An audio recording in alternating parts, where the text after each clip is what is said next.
Here's a strange one. Zeno Clash can best be considered a first-person beat-em-up, yet at times you do get access to a gun. You play as a young man named Gat, who is exiled from a town of his siblings. He is at times accompanied by a woman named Deidre, although she never really helps you on your journey. Gat is tasked with simply traveling away from his home village. Doing so, he is both hunted down by an assassination squad and also the local wildlife. Before I get too far ahead, Gat was exiled because he learned a secret from the elder of the town, called the Father-Mother. This creature is a hermaphrodite, which plays a huge part of the game, and is shown to be the lone parent of nearly everyone in the town. So essentially, much of the game is Gat attacking his own siblings.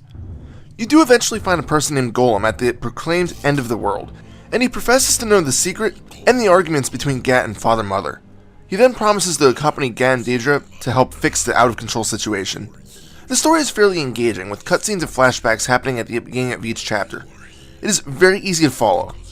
Well, other than the constant references to really strange creatures and events, such as the one known as Father-Mother. I'll admit, I kept wanting to continue just so I can learn the events that happen next. By the time you reach the end of the story, everything actually starts to make total sense, of which you'll probably be relieved. Don't worry, I won't spoil Father-Mother's secret to you. For the record, it is really strange to say Father-Mother as one entity. Just throwing that out there. As I said, the core gameplay of Zeno Clash is the first-person brawling features. You get a pretty good tutorial early on, which explains how you fight. Left-clicking functions as your basic punch, whereas right-clicking will throw a more powerful but slower strike. If you look down at your opponent and left-click, you'll do a swift kick. While it doesn't do as much damage, it will usually push your opponent away and knock them on their ass. These simple maneuvers function as the basis of your attacks. It may also seem like it's not a lot of work with, but you do learn a few other techniques, like grabbing a hold of a groggy opponent's head and start smashing it with your knees. Being that it's in first person the entire time, this is strangely satisfying. You can also do a basic block by holding space. You also have a stamina meter, which needs to be kept in consideration when you're fighting. If this meter drains, punches will be performed much slower and also won't be as damaging. Stamina is regenerated pretty quickly, so it's not usually an issue. I will admit that this fighting style takes a bit of getting used to though. Getting the ranges down isn't the easiest, but with practice you'll be pretty proficient at the fist fighting. As for the guns, they don't do a ton of damage, but are mainly used to keep your enemies outside of damaging ranges. The guns have infinite ammo, but low clip sizes, so reloading is always necessary. You can also throw the weapons at an enemy, which is strangely needed at times when your enemies get a bit too close. That way you can say screw guns, eat fist. In addition, you can get access to a few melee weapons. These weapons seem a bit too cumbersome to use in normal situations, and instead feel like they should be reserved for the larger creatures.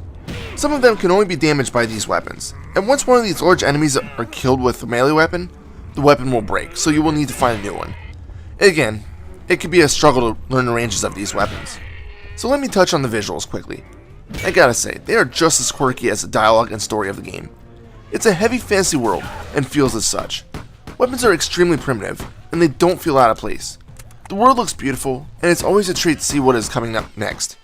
The characters are very detailed, and they still look primitive. Even so, there's still a cartoonish look to them. My favorites are the Corvids, a tribe of extremely insane creatures. They are dressed in the absolute minimum, just bordering outside of being completely nude. Speaking of the Corvids, I want to talk about the really odd details with the game.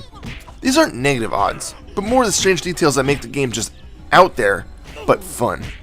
I've already mentioned that Father-Mother and the village of over 100 siblings, but there's other lore that helps the atmosphere.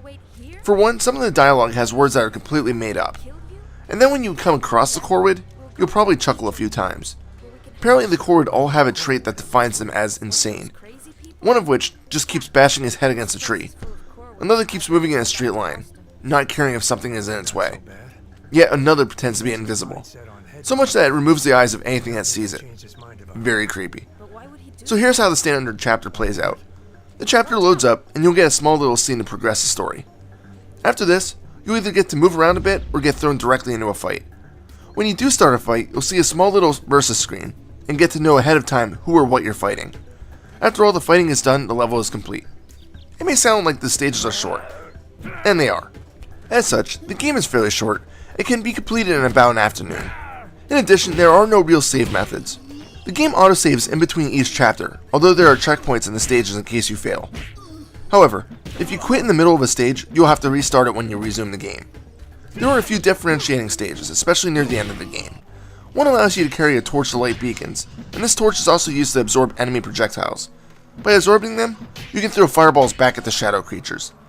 It's a bit slower paced, but not as bad as the stage where you're riding a boat down a river with Golem, shooting the enemies that assault you on the sides of the river.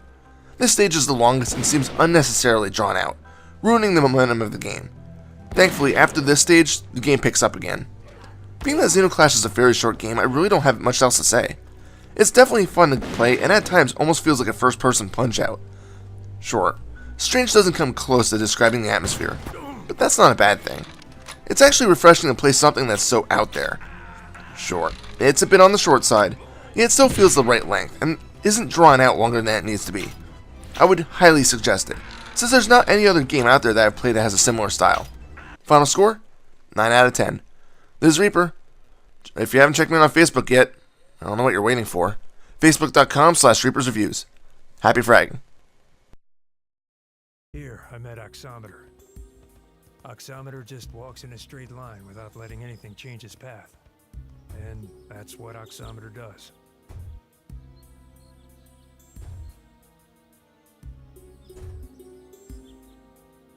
There was also Helm. Helm needed to be invisible, so he removed the eyes from anything that could see him.